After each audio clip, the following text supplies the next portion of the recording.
Celui qui m'a vu a vu le Père. Jean 14, 9. Christ est en Dieu et notre vie est en lui. Nous ne pouvons atteindre la source de cette vie cachée qu'à travers la mort à soi-même. C'est l'unique chemin pour la révélation de Christ, en qui est la vie. Le Saint-Esprit, l'Esprit de la croix. C'est lui qui gouverna entièrement Christ et gira sa vie intérieure. Il se livra sans partage, sans réserve à Dieu. Il donna tout à Dieu.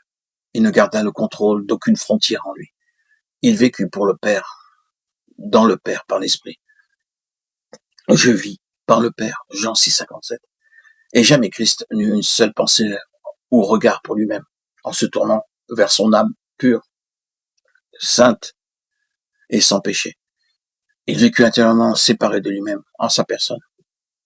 C'est là la pensée de Dieu dans la croix, la signification profonde de vivre en Christ crucifié, en qui est la source de la vie et notre vie. En livrant son être tout entier et sa vie en offrande à Dieu sur la croix, Christ donna à Dieu le fondement éternel de notre si grand salut. Christ recouvra tout dans la résurrection. Il apporta à Dieu pour l'homme une vie incorruptible, vainqueur de Satan et de la mort. Ainsi, de la croix a jailli la résurrection. La croix demeure au centre de tout le dessein de Dieu, car le principe de la croix était dans le cœur de Dieu avant que le monde fût. Et ce fut en raison de ce principe qu'il mit Adam devant un choix par l'épreuve. Nous n'atteindrons la source de cette vie bénie que si, comme Christ, nous consentons de tout perdre en livrant cette vie fausse et séduite à la croix, pour recouvrer dans la résurrection les vraies valeurs, celles des richesses insondables et incompréhensibles de Christ.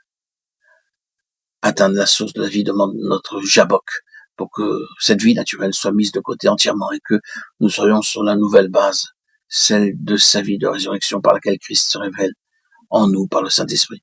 Ainsi, cette vie cachée en Christ ne peut être atteinte sans passer par la mort. Elle est réservée à ceux qui, de tout leur cœur, ont accepté d'être brisés par la croix.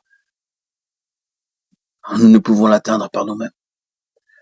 Elle est pour Dieu en Christ, afin que nous le connaissions par une révélation intérieure croissante et dans une plénitude grandissante sous le ciel ouvert. Et sur cette nouvelle base, nous avons toutes choses en lui par la foi. L'Église ne saurait être à moins que la source de cette vie soit atteinte et que l'eau vive ne coule librement dans ses membres, dans un corps crucifié. C'est la croix qui nous ouvre la vie dans l'esprit, vie par laquelle nous connaissons progressivement celui qui est vivant au siècle des siècles.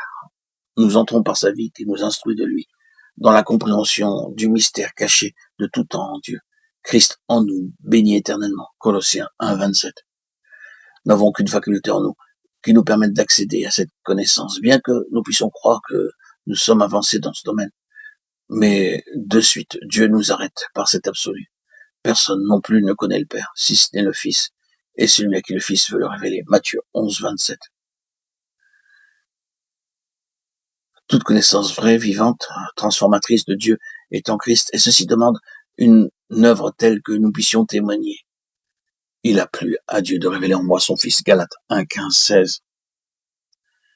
Alors, nous voyons Dieu dans le Fils. Jean 1, 18, 14, 9.